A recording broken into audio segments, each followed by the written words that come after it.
Hi. Hi, Zoravar, can you hear me?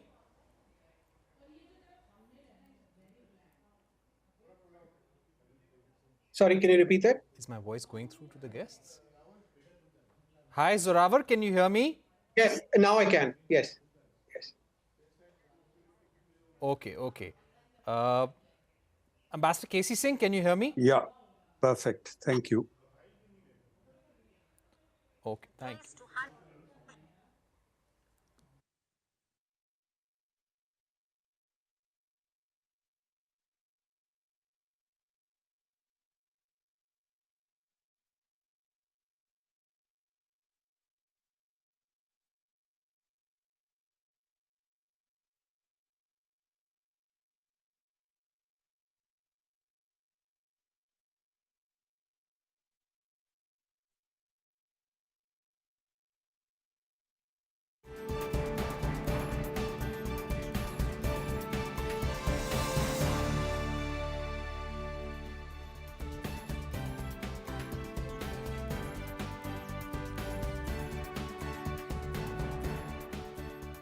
Hello, welcome to Global Eye. I'm Parikshit Luthra. On today's edition, we focus on the fragile relationship between India and China. 8 months after the G20 Bali summit, an important development has come to light. India's External Affairs Ministry has confirmed that the Prime Minister and Chinese President Xi Jinping met and spoke about the need to stabilize bilateral relations at the Bali summit. The comment comes as a clarification after China's foreign ministry said that the two leaders had reached consensus on stabilizing ties during the Bali summit.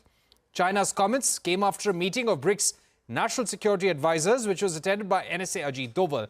This is an important revelation because the External Affairs Ministry had earlier mentioned only exchange of courtesies between Prime Minister Modi and President Xi Jinping, and there was no word on bilateral ties. NSA Ajit Doval also made sharp remarks in a meeting with his Chinese counterpart, stating that the situation along LAC since 2020 had eroded strategic trust and the public and political basis of the relationship. All this taking place ahead of possible face-to-face meetings between Xi Jinping and PM Modi at BRICS and G20. Let me take this across to former diplomat K.C. Singh. Also with us is Zoravar Daulat Singh, strategic affairs expert and adjunct fellow at the Institute of Chinese Studies. Zoravar, if I could begin with you, how do you see the relations between India and China right now? Yes, there is information about a meeting between the two leaders at the Bali summit where the Prime Minister and the two leaders spoke about the need for stabilizing relations. Now you also have an episode where China has issued, once again, stapled visas to sportspersons from Arunachal Pradesh. How do you see the messaging? See, Well, depends on... Okay, all right. Go ahead. The backdrop, of course, is the June 2020 violent confrontation between the two militaries. It led to a major breakdown. Since then, particularly September of 2020, the Indians and the Chinese have been gradually, in a very, very sort of prolonged way, trying to sort of bring something back from the brink. I think what both sides agree on is that there should not be any further escalation. They want to limit the possibility of an armed confrontation, a repeat of the crisis. We have created several buffer zones now in the LAC. So as far as armed crisis is concerned, I think things have been calmed down. But normalcy is something which is at a political level. The Indian side believes, rightly so, that until there is stability on the frontiers and a predictable positioning of both the militaries, there cannot be a business as usual approach on the India-China relationship. The Chinese side wants to focus on the border, but it also wants some kind of a political stability at the highest level where economic engagement, broader ties continue to develop. So I think this kind of mismatch of what would be the principles or the terms of a rapprochement have not been bridged.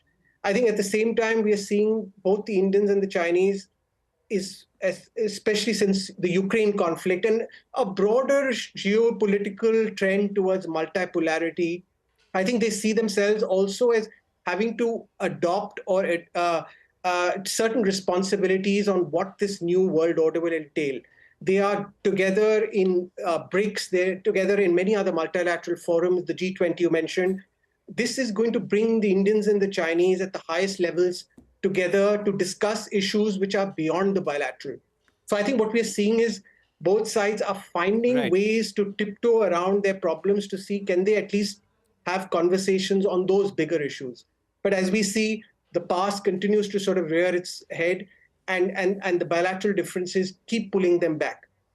I think the coming weeks will show to what extent they will stabilize their ties. But I think there is a clear intent on both sides to find some kind of stability. All right. Ambassador K.C. Singh, how important is for us to have support of China ahead of the G20 summit? We've not been able to find any consensus on the communique so far, and this will be really important for Prime Minister Modi. How crucial will be China's support? And do you think they'll come around to supporting us? Look, success of the G20 is one thing, but for the Prime Minister, it's also important to keep an eye on the elections, because there are hardly 6 months after that left to the Lok Sabha elections. And the opposition will attack the government and saying the Chinese haven't gone back on Depsang plains. They are still camping there. Buffer zones are where we used to patrol. Those have been absorbed into the buffer zones. So essentially, China's idea of stability is to accept what is their idea of the line of actual control, and that we don't patrol beyond it. And then also in Depsang plains to really accept their presence in a much more forward position than they've ever had in the past after 1962. Now, it's essentially, when you look at India-China relations, there is the bilateral, there is the regional, and there is the global. They can see that we have this engagement with the Americans. We have an Indo-Pacific strategy. We are promising BrahMos to Vietnam as well as Philippines. We are enlarging a military engagement. And there is the Quad. So we may be in the SCO, in the Shanghai Cooperation Organization, but we are also in the Quad. So we are not willing to just give up one for the other. Whereas for the Chinese, for them to accept stability is if India accepts their supremacy, not only in Asia, but in a bipolar arrangement where they matter and the Americans matter.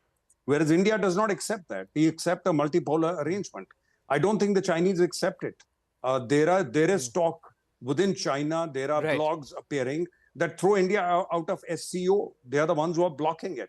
So all this is really a dance which is going on while India does a subtle balancing between two blocks and takes care of its own interests. Now, of course, for the government, it will be very important if the Chinese go back to the 2020 status quo and accept that they are rolling back. It will be a big win for the government before the next election, something like Balakot.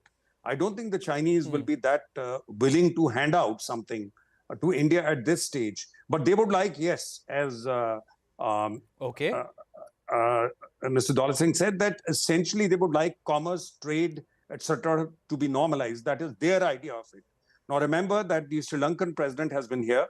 The Nepalese prime minister came to India before he went to Beijing, and the Chinese were unhappy about it. And we have a leg up in Bangladesh. So in an immediate South Asian region, other than Pakistan, the Chinese are putting pressure on Bhutan, offering them to settle the border issue separately. So this jostling will go on. It's not an easy thing. But I'm surprised. I think the External Affairs Ministry should have briefed properly after Bali, because when you have another country involved, sooner or later the facts come out. And then you're embarrassed. And there's no point. There would have been a subtle way of conveying that it was more than just shaking of hands. Okay. Ambassador K.C. Singh, I'll come back to you. Zorawar, getting you back in. NSA Doval stating that situation along the LOC since 2020, LAC since 2020 has eroded strategic trust and the public and political basis of the relationship. How strong do you think are these comments and the message to China? No, so this is a part of a long, as I said, a process to try and find what will be this terms of re-engagement. Can India convince the Chinese to restore the status quo ante on the LAC? The Chinese, on the other hand, are trying to say that let's move on without fully doing that. So there's going to be a bit of back and forth. But I think you also have to be conscious, and I think it's been raised, and the India-China relationship, both on that side and particularly on our side, is part of a a nationalism, there's a national sentiment. So I think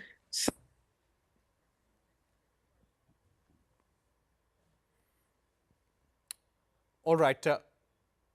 We seem to be losing that link with Zorawar, and I'll come back to him in just a bit. But Ambassador Casey Singh, do you think both sides are trying to lay the groundwork for a possible meeting between Prime Minister Modi and Xi Jinping at BRICS and at the G20? Well, certainly at the G20, if President Xi Jinping comes here, a meeting would be unavoidable. If you meet in a third country, you can always say, no, we just had a chit-chat, we just shook hands.